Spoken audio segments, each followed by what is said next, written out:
নমস্কার। আমি আজকে আবার আপনাদের মহাভারত পাঠ শোনাব।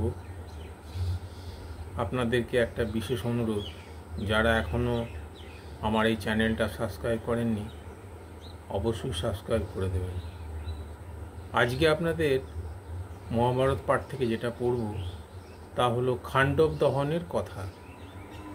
বৈশম্পায়ন বললেন, জন্মেজয়, জীব যেমন শুভ লক্ষণসমূহ এবং পবিত্র কর্মেযুক্ত মানব শরীর লাভ করে সুখে বসবাস করে এবং নিজের উন্নতি করে, তেমনি প্রজারা ধর্মরাজ যুধিষ্ঠিরকে রাজারূপে লাভ করে সুখ এবং শান্তির সঙ্গে উন্নতি করতে থাকেন। তাঁর রাজত্বকালে সমস্ত রাজাদের রাজলক্ষ্মী অবিচলভাবে বিরাজ করতেন। প্রজাবৃদ্ধি অন্তর্মুখী হয়েছিল, ধর্ম প্রতিষ্ঠিত হল। পূর্ণিমার সুন্দর চন্দ্র দেখে যেমন লোকের চক্ষু ও মন শীতল হয়, যুধিষ্ঠিরকে দেখে সমস্ত প্রজাকুল তেমনই আনন্দিত হতো।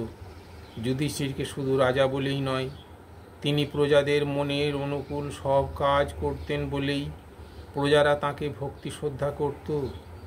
ধর্মরাজ কখনো অনুচিত, অসত্য এবং অপ্রিয় বাক্য বলতেন না। তিনি যেমন নিজের ভালো চাইতেন, তেমনি প্রজাদেরও। সব পাণ্ডবরা এইভাবে তাঁদের অধীনস্থ সমস্ত রাজাদের সার্বভৌমত্ব বজায় রেখে নিজেরাও আনন্দে থাকতেন। একদিন অর্জুনের ইচ্ছায় ভগবান শ্রীকৃষ্ণ ধর্মরাজ যুধিষ্ঠিরের অনুমতি নিয়ে যমুনার পবিত্র তীরে জল বিহার করতে গেলেন। যমুনা তীরও সমস্ত পুণ্যার্থীর জন্য সুন্দরভাবে সুসজ্জিত করা হয়েছিল। সেই সুসমৃদ্ধ বন্য প্রদেশ এবং তাঁর বিশ্রাম ভবন বীণা, মৃদঙ্গ এবং বাঁশির সুমধুর ধ্বনিতে ধ্বনিত ছিল।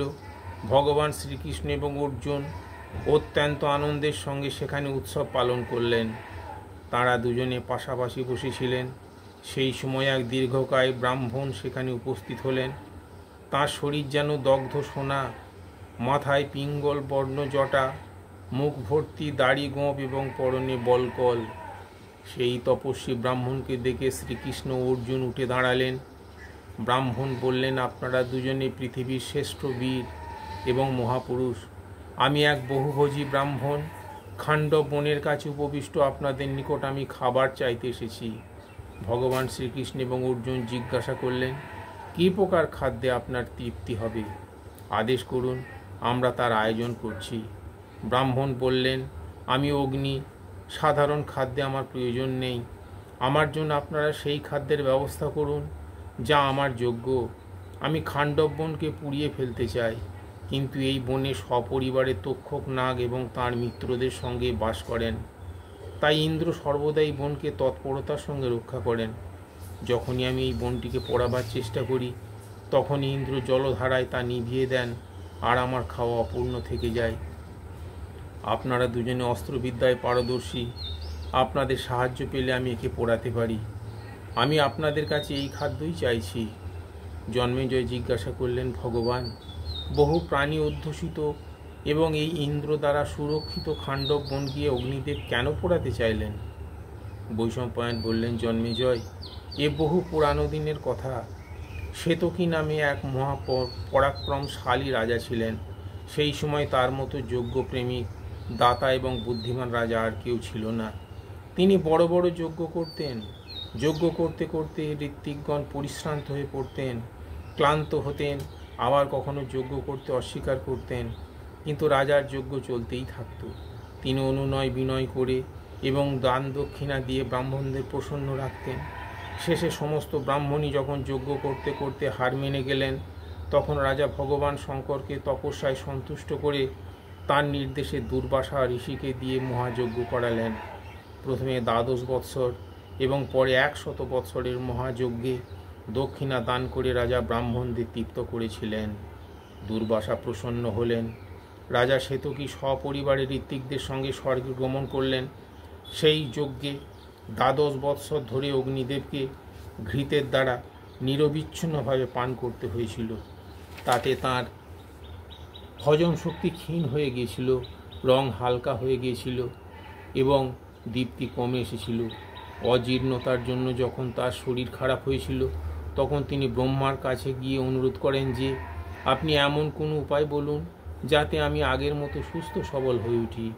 ব্রহ্মা বললেন, অগ্নিদেব, তুমি যদি খাণ্ডব বন পোড়াতে পারো তাহলে তোমার অজীর্ণ ভাব দূর হবে এবং গ্লানিও কেটে যাবে। সেখান থেকে এসে আমি 7 বার খাণ্ডব বন পোড়াবার চেষ্টা করেন, কিন্তু ইন্দ্র রক্ষা করায় তাঁর চেষ্টা সফল হয়নি। অগ্নি হতাশ হয়ে ব্রহ্মার কাছে গেলে উনি ভগবান শ্রীকৃষ্ণ এবং অর্জুনের সাহায্যে খাণ্ডব বন পোড়াবার উপায় জানিয়ে দেন। তাই অগ্নিদেব যমুনা তীরে এসে ওদের পূর্বোক্ত কথা জানালেন। ব্রাহ্মণ বেশধারী অগ্নিদেবের প্রার্থনা শুনে অর্জুন বললেন, অগ্নিদেব, আমার কাছে দিব্যাস্ত্রের অভাব নেই, তার সাহায্যে আমি ইন্দ্রকেও যুদ্ধে পরাস্ত করতে পারি, কিন্তু আমার কাছে সেই রকম ধনুক নেই এবং সেই অস্ত্রের উপযুক্ত তত বাণও নেই, বাণের বোঝা বইবার মতো সেরকম রথও নেই।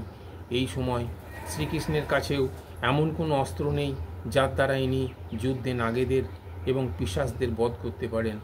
খাণ্ডব বন পোড়াবার সময় ইন্দ্রকে প্রতিরোধ করার জন্য যুদ্ধ সামগ্রিক প্রয়োজনীয়তা আছে, বল এবং কৌশল আমাদের আছে, যুদ্ধ সামগ্রী আপনি দিন। অর্জুনের সময়োপযোগী কথা শুনে অগ্নিদেব জলের দেবতা বরুণকে স্মরণ করলেন। বরুণ তৎক্ষণাৎ আবির্ভূত হলেন। অগ্নি বললেন, আপনাকে রাজা সোম অক্ষয় তুনির গান্ডীব ধনু এবং বানর চিহ্ন দ্বারা ধ্বজা মণ্ডিত দিব্য রথ দিয়েছেন, সেগুলি আপনি আমাকে দিন। তার সঙ্গে চক্রও দিন। শ্রীকৃষ্ণ এবং অর্জুন চক্র এবং গান্ডীব ধনুকের সাহায্যে আমার এক বড় কাজ সম্পন্ন করবেন। বরুণ অগ্নিদেবের অনুরোধ মেনে নিয়ে অর্জুনকে অক্ষয় তুনির এবং গান্ডীব ধনুক দিলেন। এই ধনুকের অদ্ভুত মহিমা, কোনো শস্ত্রের সাহায্যে একে খণ্ডিত করা যায় না, কিন্তু সকল শস্ত্রকেই এটি খণ্ডিত করতে সক্ষম। এর দ্বারা যোদ্ধার যশ কান্তি বল বৃদ্ধি পায়।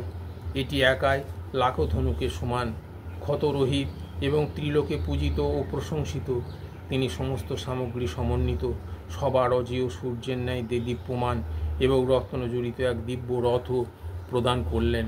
সেই রথটি মন ও বায়ুর ন্যায় বেগযুক্ত, গান্ধর্ব দেশের শ্বেত অশ্বযুক্ত ছিল। রথের উপর সুবর্ণ দণ্ডে মহাবীর বানরের চিহ্ন অঙ্কিত ধ্বজা উঠছিল। এইসব পেয়ে অর্জুনের আনন্দের সীমা রইল না। অর্জুন যখন সেই রথে উঠে ধনুক তুলে তাতে ছিলা পড়ালেন, তখন তার গম্ভীর আওয়াজ শুনে লোকের হৃদয় কেঁপে উঠল। অর্জুন বুঝতে পারলেন যে এবার তিনি অগ্নিদেবকে সম্পূর্ণভাবে সাহায্য করতে পারবেন।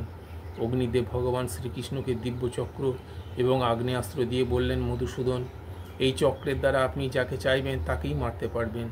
এই চক্রের সামনে দেবতা, দানব, রাক্ষস, পিশাচ, নাগ ও মানুষের শক্তিও তুচ্ছ। এই চক্রটি প্রতিবার প্রয়োগের পর শত্রু নাশ করে ফিরে আসবে। বরুণ ভগবান শ্রীকৃষ্ণকে দৈত্যনাশিনী এবং বজ্রধ্বনির ন্যায় শব্দ দ্বারা শত্রুর হৃদয় কম্পমান করার মতো কৌমদ গদা অর্পণ করলেন। এবার শ্রীকৃষ্ণ এবং অর্জুন অগ্নিদেবকে সাহায্য করতে প্রস্তুত হলেন এবং খাণ্ডব বন দহন করতে লাগলেন। ভগবান শ্রীকৃষ্ণ এবং অর্জুন সম্মতি লাভ করে অগ্নিদেব তেজময় দাবানলে প্রদীপ্ত রূপ ধারণ করে তাঁর সপ্ত অগ্নিশিখার লেলিহান রূপ খাণ্ডব বন ঘিরে প্রলয় দৃশ্য উপস্থিত করে ভস্মসাৎ করতে আরম্ভ করলেন। সেই বনের শত সহস্র প্রাণী চিৎকার করতে করতে এইদিক ওদিক পালিয়ে গেল। বহু প্রাণীর অঙ্গ ভস্মীভূত হতে লাগলো। কেউ আগুনে পুড়ে গেল, কতজনের চোখ অন্ধ হয়ে গেল, অনেকের শরীরে ফোসকা পড়ল। বহু প্রাণী আপনজনের সঙ্গে সেখানেই পুড়ে মরল। খাণ্ডব বনের আগুন এত জোরে জ্বলতে লাগলো যে তার উচ্চ শিখাগুলি আকাশ ছুঁতে লাগলো। দেবতাদের হৃদয়ও তাই দেখে কেঁপে উঠল। আগুনের তাপে আতঙ্কিত হয়ে সমস্ত দেবরাজ ইন্দ্রের কাছে গিয়ে বলতে লাগলেন, দেবেন্দ্র, এই আগুন কি সমস্ত প্রাণীকে সংহার করবে? প্রলয়ের সময় কি এসে গেল? দেবতাদের ভীত দেখে এবং তাঁদের প্রার্থনায় প্রভাবিত হয়ে এবং অগ্নির এই ভয়ঙ্কর কার্য দেখে স্বয়ং ইন্দ্র খাণ্ডব বনকে বাঁচাবার জন্য প্রস্তুত হলেন। ইন্দ্রের আদেশে দলে দলে মেঘ খাণ্ডব বনের উপর জড়ো হলো এবং গুড় আওয়াজ তুলে বড় বড় ফোঁটায় বর্ষণ শুরু করলো। অর্জুন অস্ত্র কৌশলে বাণের দ্বারা জলধারা বন্ধ করে দিলেন। সমস্ত বন দিয়ে এমনভাবে ঘিরে রাখলেন যাতে কোনো প্রাণী বাইরে যেতে না পারে। সেই সময় নাগরাজ তক্ষক সেখানে ছিলেন না, কুরুক্ষেত্রে গিয়েছিলেন। তার পুত্র অশ্বসেন ওইখানেই ছিলেন। বাঁচার বহু চেষ্টা করেও অর্জুনের বাণের পরিধি থেকে বার হতে পারেননি। অশ্বসেনের মতো তাঁকে গলদঘরণ করে বাঁচাবার চেষ্টা করেন। তিনি মুখ দিয়ে ঢুকিয়ে লেজ পর্যন্ত গিলেছিলেন, কিন্তু অগ্নির প্রকোপ বৃদ্ধি পাওয়ায় মধ্যপথেই পালাতে শুরু করেন। অর্জুন তাঁকে বাণ দিয়ে বিদ্ধ করেন। ইন্দ্র অর্জুনের কাজ লক্ষ্য করছিলেন। তিনি অশ্বসেনকে বাঁচাবার জন্য এত জোরে ঝড় তুললেন এবং বৃষ্টির তেজ বাড়িয়ে দিলেন যে অর্জুনও ক্ষণকালের জন্য স্তম্ভিত হয়ে গেলেন। অশ্বসেন সেখান থেকে পালিয়ে গেলেন। ইন্দ্রের এই রূপ বোকা বানাবার চেষ্টায় অর্জুন ক্রোধে রক্তবর্ণ হয়ে উঠলেন এবং তীক্ষ্ণ বাণের দ্বারা আকাশ ঢেকে ইন্দ্রকে কোণঠাসা করে দিলেন। ইন্দ্র তাঁর তীক্ষ্ণ বাণের বর্ষণে উত্তর দিতে লাগলেন। প্রচণ্ড হাওয়া ভয়ঙ্কর গর্জন করে সমুদ্রকে বিক্ষুব্ধ করে তুলল। আকাশ মেঘে ঢেকে গিয়েছিল, বিদ্যুৎ চমকাচ্ছিল, বাজের কড়কড়ার ধ্বনিতে সকলের হৃদয় কম্পিত হচ্ছিল। অর্জুন ব্যস্ত্র প্রয়োগ করলেন। ইন্দ্রের বজ্র তার কাছে নিস্তেজ হয়ে পড়ল। মেঘ ছিন্ন বিচ্ছিন্ন হয়ে গেল, জলধারা শুকিয়ে গেল, বিদ্যুৎ চমক লুকিয়ে পড়ল, অন্ধকার কেটে গেল। অর্জুনের এই অস্ত্র কৌশল দেখে দেবতা, অসুর, গন্ধর্ব, যক্ষ, রাক্ষস এবং সর্প কোলাহল করতে করতে সামনে চলে এলো। তারা শ্রীকৃষ্ণ অর্জুনের উপর নানা প্রকার অস্ত্র প্রয়োগ করতে লাগলো। শ্রীকৃষ্ণ চক্র এবং অর্জুন তীক্ষ্ণ বাণের দ্বারা সকলের সেনাকে ছিন্ন বিচ্ছিন্ন করে দিলেন। এই সব দেখে শুনে ইন্দ্রের ক্রোধের সীমা রইল না। তিনি শ্বেতবর্ণ ঐরাবতের পিঠে চড়ে শ্রীকৃষ্ণ এবং অর্জুনের কাছে এলেন এবং তড়িৎ গতিতে তাঁর বজ্র নিক্ষেপ করলেন। দেবতারা উচ্চস্বরে বললেন, এখনই এরা দুজনে মরে যাবে। সকল দেবতা নিজ নিজ অস্ত্র নিলেন। যমরাজ কালদণ্ড, কুবের গদা, বরুণ পাশ এবং বিচিত্র বজ্র। ভগবান শ্রীকৃষ্ণ অর্জুনও এদিকে ধনুক নিয়ে নির্ভয়ে দাঁড়ালেন। এই দুই সখার সামনে ইন্দ্রাদি দেবতাদের কোনো অস্ত্রই কার্যক্ষম হলো না। মন্দার পর্বতে একটি শিখর তুলে অর্জুনকে মারতে চেষ্টা করেন, কিন্তু পর্বতের শিখর পড়ার আগেই অর্জুন বাণের আঘাতে তাকে টুকরো টুকরো করে দিলেন। সেই পাথরের টুকরোতে খাণ্ডব বনের দানব, রাক্ষস, নাগ, বাঘ, ভল্লুক, হাতি, সিংহ, মৃগ, মহিষ এবং অন্যান্য বন্য পশু ও পক্ষী ক্ষত বিক্ষত হলো এবং ভয়ে পালাতে লাগলো। একদিকে আগুন সকলকে পোড়াতে আসছে, অন্যদিকে ভগবান শ্রীকৃষ্ণ অর্জুনের বাণ বর্ষণ, কেউই পালাতে পারল না। শ্রীকৃষ্ণের চক্র এবং অর্জুনের বাণে টুকরো টুকরো হয়ে জীবজন্তু অগ্নিতে ভস্ম হতে থাকল। দেবতা এবং দানব সকলেই তাঁদের পৌরুষ দেখে হতবাক হয়ে রইল। সেই সময় বজ্র গম্ভীর কণ্ঠে ইন্দ্রকে সম্বোধন করে এক আকাশবাণী শোনা গেল, ইন্দ্র, তোমার মিত্র তক্ষক কুরুক্ষেত্রে যাওয়ার এই ভয়ঙ্কর অগ্নে দগ্ধ হয়নি, সে প্রাণে বেঁচে গেছে। তুমি অর্জুন এবং শ্রীকৃষ্ণকে যুদ্ধে কোনোভাবেই হারাতে পারবে না। তোমার বোঝা উচিত যে এরা চির পরিচিত নরনারায়ণ। এদের শক্তি ও পরাক্রম অসীম। এরা সকলেই অজেয় এবং দেবতা, অসুর, যক্ষ, রাক্ষস, গন্ধর্ব, কিন্নর, মানুষ এবং সর্প সকলের কাছেই পূজনীয়। তুমি দেবতাদের নিয়ে এখান থেকে প্রস্থান করো, এতে তোমার সম্মান রক্ষা পাবে। খাণ্ডব বন দহন বিধির বিধান। দৈববাণী শুনে দেবরাজ ইন্দ্র ক্রোধ ও ঈর্ষা পরিত্যাগ করে স্বর্গে ফিরে গেলেন। দেবতারাও তাকে অনুসরণ করলেন। দেবতাদের রণভূমি থেকে চলে যেতে দেখে ভগবান শ্রীকৃষ্ণ এবং অর্জুন হর্ষধ্বনি করলেন। তীব্র আগুনে অনাথের ন্যায় খাণ্ডব বন পুড়তে লাগলো। ভগবান শ্রীকৃষ্ণ দেখলেন ময়দানব তক্ষকের বিলাসস্থল থেকে বেরিয়ে পালিয়ে যাচ্ছে এবং মূর্তিমান হয়ে অগ্নি তাকে পুড়িয়ে মারবার জন্য তাকে অনুসরণ করছেন। তিনি ময়দানবকে মারার জন্য চক্র তুললেন। সামনে চক্র এবং পিছনে লেলিহান অগ্নিকে দেখে ময়দানব প্রথমে কিংকর্তব্য বিমূঢ় হয়ে গেল। তারপর কিছু চিন্তা করে চিৎকার করে বলল, বীর অর্জুন, আমি তোমার শরণাগত, তুমি আমাকে রক্ষা করতে সক্ষম। অর্জুন বললেন, ভয় পেও না। অর্জুন অভয়দান করতে ভগবান শ্রীকৃষ্ণ চক্র ফিরিয়ে নিলেন এবং অগ্নিও তাকে ভস্ম করলেন না। ময়দানব রক্ষা পেয়ে গেলেন। খাণ্ডব বন 15 দিন ধরে জ্বলতে লাগলো। এই ভীষণ অগ্নিকাণ্ডে 6টি প্রাণী মাত্র বেঁচে গিয়েছিল, অশ্বসেন, সর্প, ময়দানব এবং 4 সাংখ্য পক্ষীদের পিতা মন্দপাল এবং সেই পক্ষীদের সব থেকে বড় পক্ষী জারিতরি অগ্নিদেবের স্তুতি করে নিজেদের প্রাণ রক্ষার কথা আদায় করেছিলেন। অগ্নিদেব ভগবান শ্রীকৃষ্ণ এবং অর্জুনের সাহায্যে প্রজ্বলিত হয়ে খাণ্ডব বনকে দহন করতে সক্ষম হলেন। তারপর ব্রাহ্মণের রূপ ধারণ করে তাদের সামনে উপস্থিত হলেন। দেবরাজ ইন্দ্র সেই সময় অন্য দেবতাদের সঙ্গে সেখানে এলেন। তিনি কৃষ্ণ অর্জুনকে বললেন, আপনারা এমন এক কঠিন কাজ করেছেন যা দেবতাদের পক্ষেও করা অসাধ্য ছিল। আমি আপনাদের উপর অত্যন্ত খুশি হয়েছি। অতএব মানুষের কাছে যা অত্যন্ত দুর্বল, আপনারা সেই বস্তু আমার কাছে প্রার্থনা করুন। অর্জুন বললেন, আপনি আমাকে সর্বপ্রকারের অস্ত্র প্রদান করুন। ইন্দ্র বললেন, অর্জুন, দেবাদিদেব মহাদেব যখন তোমার উপর প্রসন্ন হবেন, তখন তোমার তপস্যার প্রভাবে আমি তোমাকে আমার সমস্ত অস্ত্র দিয়ে দেব। সেই সময় কখন আসবে আমি জানি।